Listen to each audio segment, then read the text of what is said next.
Our story isn't over. This is the second act. There comes a point in life when you realize something. You are not finished. Maybe something ended. A marriage, a career, a business, a friendship, a dream you thought would have happened by now. Maybe the kids grew up. Maybe the house got quieter. Maybe the phone doesn't ring as much as it used to. Maybe the title you carried for 20 years isn't your title anymore. Maybe the person you thought you would grow old with isn't there. Maybe life changed without asking your permission. Or maybe nothing dramatic happened at all. Maybe you just woke up one morning, looked at your life and thought, there has to be more than this. Not because your life has been bad, not because you aren't grateful, but because somewhere inside of you, something is still alive. Something still wants to move, still wants to create, still wants to experience, still wants to become. That's what the second act means to me. It is not pretending the first part of your life didn't happen. I don't want to erase any of it. The victories, the mistakes, the people I loved, the things I lost, the decisions I got right, and the ones I would never make again. The years I thought I knew exactly where I was going, and the years when I had absolutely no idea. All of that came with me, because the second act isn't about going back to the beginning. You don't go back. You go forward, and you take the lessons with you. That's the difference. When you're young, people tell you that you have your whole life ahead of you. And maybe that's true. But there's something they don't tell you. When you're young, you have time, but you don't always have perspective. You don't know yet what deserves your energy. You don't know which battles aren't worth fighting. You don't know how quickly 20 years can disappear. You don't know that some of the things you're chasing aren't nearly as important as you think they are. But later in life, you know. You've watched people come and go. You've seen plans fall apart. You survived things you thought would break you. You've learned that money can disappear. Jobs can disappear. Relationships can disappear. Titles can disappear. And eventually, you understand. The most valuable thing you have left isn't what you own. It's time. And once you understand that, the question changes. The question is no longer, what am I supposed to be? The question becomes, what am I going to do with the time I still have? That's why I'm doing this. Because I don't believe you're supposed to spend the rest of your life simply talking about who you used to be, what you used to have, where you used to work, how much money you used to make, what you could have done, what you almost did, what you were going to do before life got in the way. At some point, you have to stop introducing yourself through yesterday and ask yourself, what am I going to do now? Your answer doesn't have to look like anybody else's. Your second act might be starting a business at 55.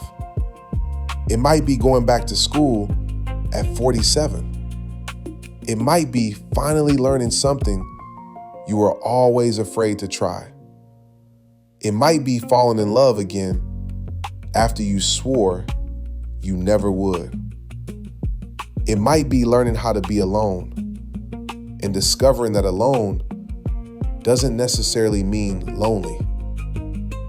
It might be finally writing the book, making the music, starting the channel, taking the trip, getting healthier, opening the restaurant, going after the promotion, leaving the job, buying the house, selling the house, moving somewhere new, coming back home, forgiving somebody, forgiving yourself.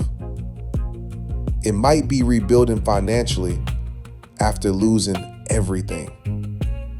It might be waking up one morning and deciding that the next 20 years are going to look completely different from the last 20.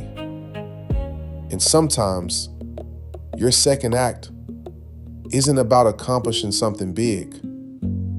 Sometimes the second act is simply having enough courage to admit, I want something different.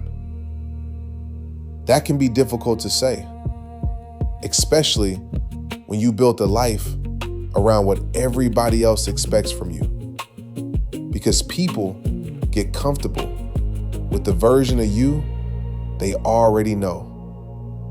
They know you as the husband, the wife, the mother, the father, the boss, the employee, the provider, the caretaker, the dependable one, the one everybody calls when something goes wrong. And when those roles begin to change, you can find yourself asking a question that you haven't asked in years. Who am I now? That question can be frightening, but I think it can also be one of the most freeing questions you'll ever ask. Because sometimes you don't discover who you really are until life removes some of the things you used to define yourself by. And when those things disappear, there you are. No title, no position, no role to hide behind. Just you. And maybe for the first time in a very long time, you get to decide what comes next. I think we spend too much time believing there's an age when we're supposed to have everything figured out. 30, 40, 50, 60. We create these invisible deadlines for ourselves. By this age, I should have this. By that age, I should own that. I should have accomplished this by now. I should be further along. And before long, you're looking at somebody else's life and using it as evidence that you're behind. But behind who? And according to whose clock? Somebody else's chapter 10 has absolutely nothing to do with your chapter 3. There are things you couldn't have done at 20 because you didn't know enough. There are decisions you couldn't have made at 30 because you weren't ready. There are dreams that only make sense after you lived enough life to carry them.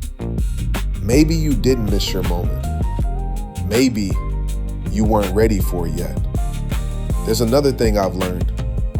Starting again later in life is different. At 20, you may have had more time, but now you have experience. You recognize people faster. You recognize patterns faster. You know what peace feels like. And hopefully, you've learned what chaos feels like too. You know what you're willing to tolerate. You know what you're no longer willing to tolerate. You know that everybody who starts with you won't finish with you. And you've lived long enough to understand that failure doesn't kill you. You failed before. You're still here. You've lost before. You're still here. You've had your heart broken. You're still here. You've had plans fall apart. You're still here. You've had seasons when you didn't know how you were going to make it. And somehow, you're still here. So maybe starting over isn't as frightening as you think. because you're not starting from nothing. You're starting from experience. You're starting with scars. You're starting with wisdom. You're starting with discernment. You're starting with lessons you had to pay for. Some of them cost you money. Some cost you relationships. Some cost you years. Don't waste what those lessons taught you. Use them. That's what the second act is about. A second chance is getting another opportunity. But a second act is something different. A second act is becoming someone new enough to do something different with the opportunity. Because sometimes life will give you another chance and you'll ruin it the same way if you're still the same person. So this isn't just about changing circumstances. It's about changing, growing, letting some things go, amend some things, learning some things, unlearning some things, and understanding that you are allowed to outgrow a life you once prayed for. That doesn't make you ungrateful. It means you grew. You are allowed to look at something that once made you happy and say, this doesn't fit me anymore. You're allowed to want more peace, more meaning, more purpose, more freedom, more life. You don't need permission, and you don't need everybody to understand.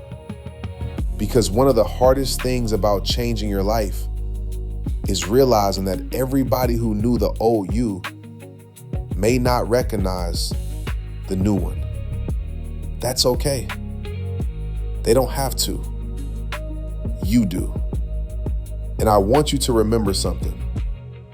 The story isn't over just because something ended. A chapter ending doesn't mean the book is finished. A relationship ending doesn't mean love is finished. A career ending doesn't mean your usefulness is finished. Your children growing up doesn't mean your purpose is finished.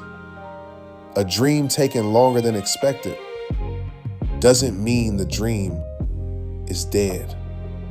And your age does not mean your possibilities are gone. Look around. There are people beginning again every day. Someone is opening their first business in their 50s. Somebody is walking into a college classroom in their 60s. Somebody is falling in love again. Somebody is rebuilding after bankruptcy. Somebody is finally leaving a situation that has made them miserable for 20 years. Somebody is learning to paint, learning to dance, learning to swim, learning to live. Somebody is doing something today that they've been saying one day about for 30 years. Why not you? You don't need another 30 years to change your life. Sometimes one decision changes everything that comes after it. One phone call, one application, one conversation, one boundary, one yes, one no. One morning when you finally decide, I'm not doing this anymore. Or maybe I'm finally going to do it. That's how a new chapter begins. Usually not with fireworks. Usually not with some dramatic movie moment. Sometimes it begins quietly with a decision nobody else even knows you made. And then you make another one and another one. And 6 months later, you look around and realize your life doesn't look the same anymore. That's what I'm interested in. I'm not trying to become the man I was 20 years ago. I don't want to be him again. He didn't know what I know. He hadn't survived what I've survived. He hadn't learned what I've learned. I'm interested in meeting the man I can still become. And I think that's one of the greatest opportunities we get in life, to meet another version of ourselves. Not a fake version, not a younger version, not somebody pretending the years didn't happen. A wiser version, a more intentional version, a version that finally understands what matters. And maybe you're somewhere in that place right now, somewhere between what was and whatever comes next. Maybe you don't know exactly what the next chapter looks like. Neither do I. And maybe that's okay. You don't have to have the whole plan. You don't have to know exactly how the story ends. You don't have to see 10 years down the road. Sometimes all you need to see is the next step. Take it. Then take another one. Different this time. Wiser this time. More intentional this time. Maybe the first act was about building a life. Maybe it was about raising children, building careers, paying bills, proving yourself, surviving, being who everybody needed you to be. But maybe the second act is about asking a different question. Who do I still have time to become? Maybe you thought the best part already happened. Maybe you thought you missed your moment. Maybe somebody convinced you that at your age, you're supposed to settle into the life you've already built. Sit down, be grateful, and stop wanting more. I don't believe that. I believe some of the best things in your life may require the person you had to become to survive the first half of it. So no, I'm not starting over.